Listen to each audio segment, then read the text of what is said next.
je vais trouver une solution. C'est une bonne idée, ça. J'aurais pu l'avoir, cette idée. Oh, tu vas trouver la solution. Là, je vois plus qu'une solution. Ce n'est que le début. Patrick Longchamp. Voilà, bonjour à toutes et à tous. Très très heureux de vous retrouver dans Ce n'est que le début. Ça y est, je commence à avoir des pertes de mémoire en début d'émission. Ça doit être la fin de la semaine qui fait ça. Dans Ce n'est que le début. Pour parler de solutions, on est très heureux de vous retrouver. Aujourd'hui, on va parler événementiel.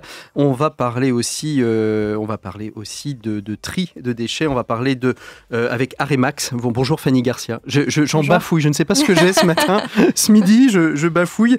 On va parler avec vous d'Aremax. Aremax, c'est une association qui est sur Nantes depuis une dizaine d'années maintenant et qui a pour vocation de venir sensibiliser et de rendre éco-responsables les événements sportifs. C'est à peu près ça. Quand j'ai dit ça, est-ce que j'ai dit l'essentiel ? L'essentiel est là. Donc Aremax, c'est l'association pour le respect de l'environnement lors des manifestations culturelles et sportives. D'où le nom barbare. D'où le nom barbare, qui existe depuis 16 ans, d'abord à Lyon et à Marseille. Donc on a un rayonnement national et qui existe effectivement sur Nantes depuis 2009. Alors comment s'est créée cette association qui date de bien plus de 10 ans, puisqu'elle s'est créée d'abord, comme vous le disiez, à Lyon et à Marseille. Comment est née cette association et quel a été le déclic, quel a été l'élément déclencheur de la création d'Aremax ?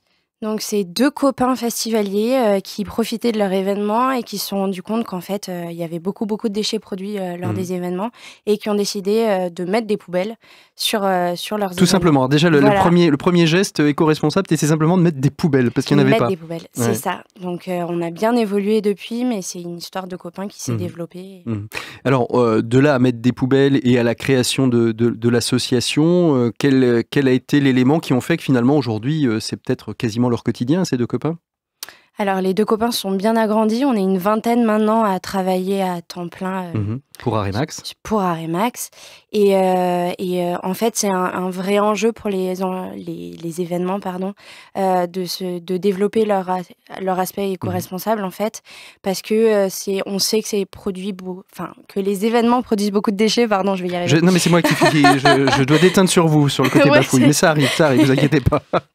Non, mais c'est des gros enjeux et on sait aussi qu'il y a des lois qui sont en train de passer pour réduire les déchets et le public est énorme et voit beaucoup de choses se passer pendant les événements. Il est demandeur aussi, le public, aujourd'hui ? Le public est très demandeur, donc on se développe beaucoup et ça fait partie maintenant des ADN des événements finalement de se préoccuper de ça. Alors sur Nantes, on va revenir à Nantes puisque nous sommes sur le territoire de la Loire-Atlantique et des Pays de la Loire. Sur Nantes, vous couvrez quel style d'événements ? Parce que vous parliez d'événements sportifs, vous parliez aussi de festivals. Est-ce que c'est vraiment contraint uniquement dans les événements sportifs ou vous élargissez votre proposition à tous les festivals qui peuvent être de musique, électro, mais aussi peut-être théâtre ou marathon ? Alors marathon, on rentre dans le domaine du sport.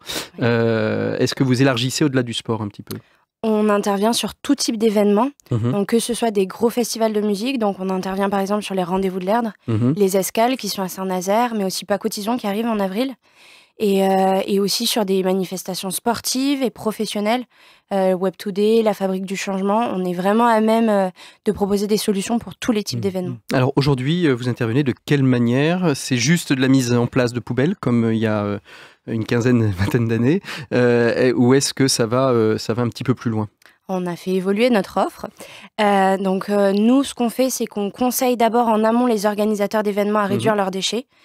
Ensuite, on propose des solutions matérielles et humaines les jours J d'événements pour que le tri soit mis en place et soit de qualité. Donc ça veut dire des brigades vertes, donc des bénévoles qui tournent tout le long du festival pour faire du surtri et sensibiliser le public. Du surtri, parce qu'il y a le premier tri, il y a le surtri. C'est ça.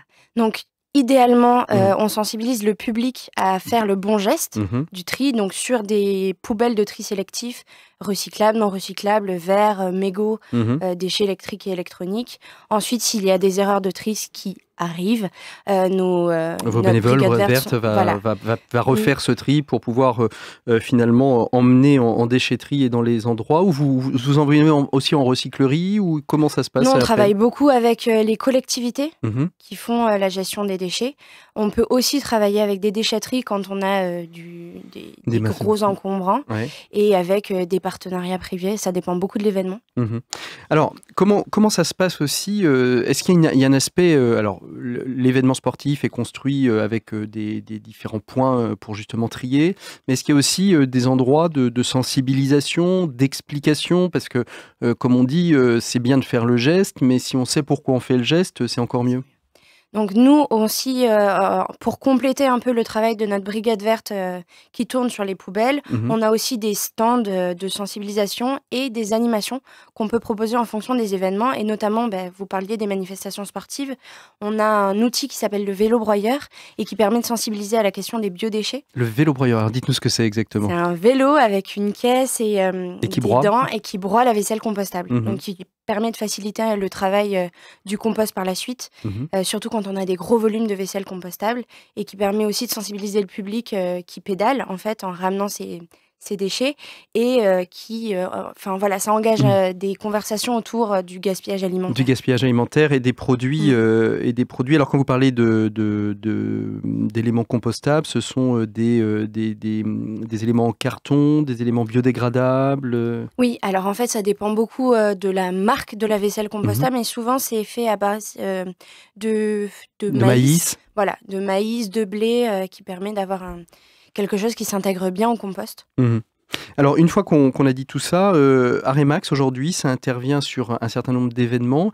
Quel regard vous avez sur... alors, je ne sais pas si vous en bénéficierez ou si vous avez postulé les Jeux Olympiques de 2024 qui s'annoncent éco-responsables. Vous y croyez vraiment? Vous avez postulé? Il y a peut-être des choses sur lesquelles déjà vous réfléchissez? Alors, peut-être au niveau de la structure nationale plutôt que Aremax Nantes seul? C'est une réflexion au niveau d'Aremax National, c'est dans les tuyaux, mais je crois pas avoir le droit d'en dire beaucoup Ah, plus. vous n'avez pas le droit d'en dire beaucoup plus. Non, mais par contre, c'est vrai que c'est un événement qui s'engage beaucoup Mhm. et qui met en place des choses, et c'est sûr qu'il y aura de la gestion du tri sélectif sur les JO. Sur Donc, il y a de belles l'ensemble perspectives, oui. des JO.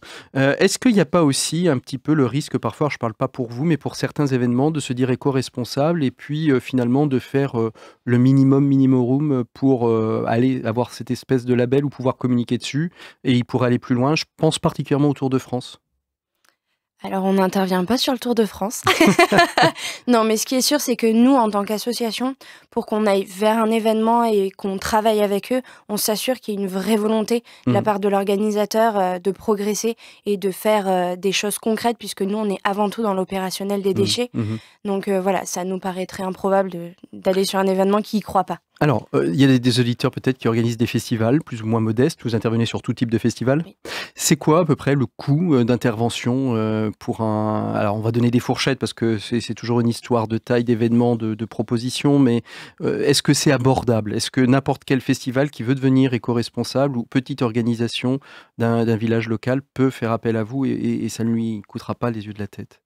Alors, il faut que l'association vive et que nos salariés soient Ce rémunérés. qui est logique, oui, quand même. Donc voilà, c'est une prestation qui est payante. Après, ça va de quelques centaines d'euros D'euros. pour un tout petit événement à des gros dispositifs financiers en fonction de la taille de l'événement. Mhm.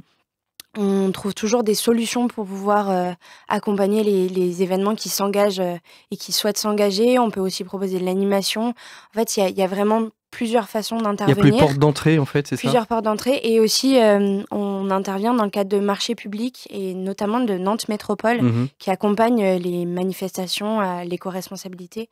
Donc ça peut aussi être une porte d'entrée D'entrée pour des petits moyens. pour des petits moyens. Ouais. Alors, quels sont les projets que vous avez en cours là, pour les mois, les semaines à venir, si vous pouvez en parler, bien évidemment? Oui, De donc ceci. notre prochain gros événement sur l'antenne nantaise, ça va être Pacotison, Pas cotisons. voilà, qui sera à Chantrerie Grandes Mhm. Écoles.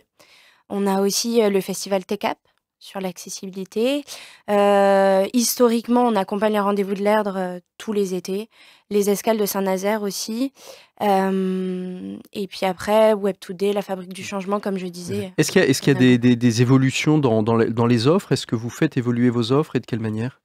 Oui, en fait, en fonction aussi de la possibilité des collectivités, des déchetteries et de tous les organisateurs de faire évoluer la proposition de recyclage derrière, nous, on peut proposer des solutions innovantes. Donc, notamment le biodéchet, une vraie question maintenant et on le propose. Mhm. Et puis aussi nos outils de sensibilisation qui se développent beaucoup et d'animation, puisque les organisateurs sont en demande. Merci beaucoup Fanny Garcia d'avoir été notre invitée de Ce n'est que le début. Si on veut vous retrouver, on vous trouve sur un site internet ? Oui, aremax.com tout simplement, et sur Facebook. .com et sur Facebook. Merci beaucoup d'avoir été à l'écoute de Ce n'est que le début. On se retrouve la semaine prochaine. Je commence comme j'ai terminé. Je termine plutôt comme j'ai commencé en bafouillant. Et je vous souhaite un très très bon week-end à l'écoute des programmes de Sun. À la semaine prochaine.